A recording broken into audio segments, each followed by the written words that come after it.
Today I'm going to present you the painting Requiem for the Olympus.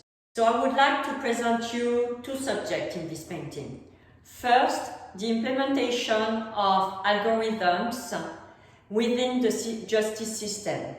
And second, through the implementation of algorithms, how we distance ourselves as human entities to the decision making.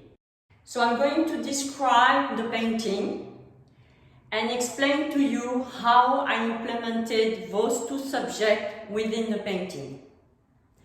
So I started with the background. The background is made of acrylic and it represents the building of the Supreme Court. Then I added some drawings made of ink and marker. The drawings made of ink are related to the human being in regard of their shape, and the drawings made with marker are linked to the algorithmic implementation because they are a representation of networks. As usual, I always take centralized, decentralized, and distributed networks.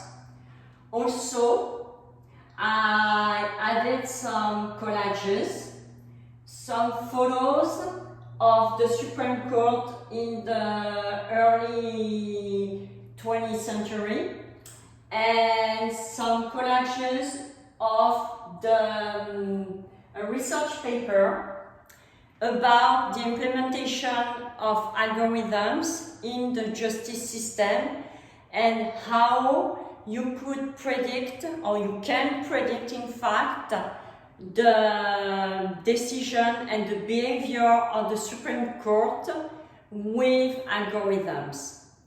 So it asks the question of when you implement algorithms to know how the behavior of the Supreme Court is going to be. It means that you change your perspective when you are going to start a case in front of the Supreme Court. And they can predict the behavior of the Supreme Court at 72%, which is a very high rate. I also added a photo of the Chinese Supreme Court because they recognize the proof towards the blockchain technology, which is a fairly new system. So it's quite important because it's a new way of adding proof in the future.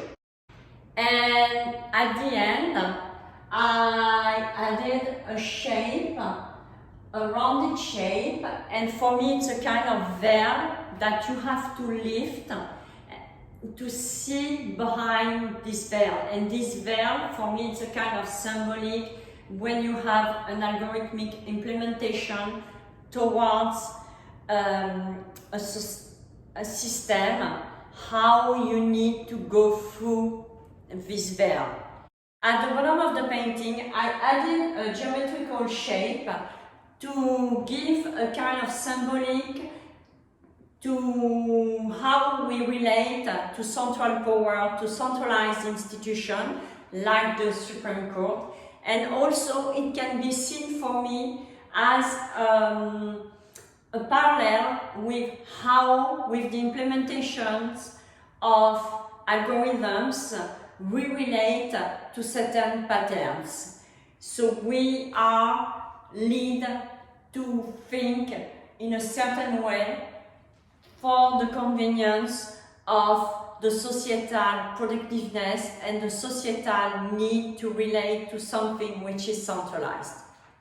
So this is it for this week. I hope you enjoyed it and see you next week. Bye bye.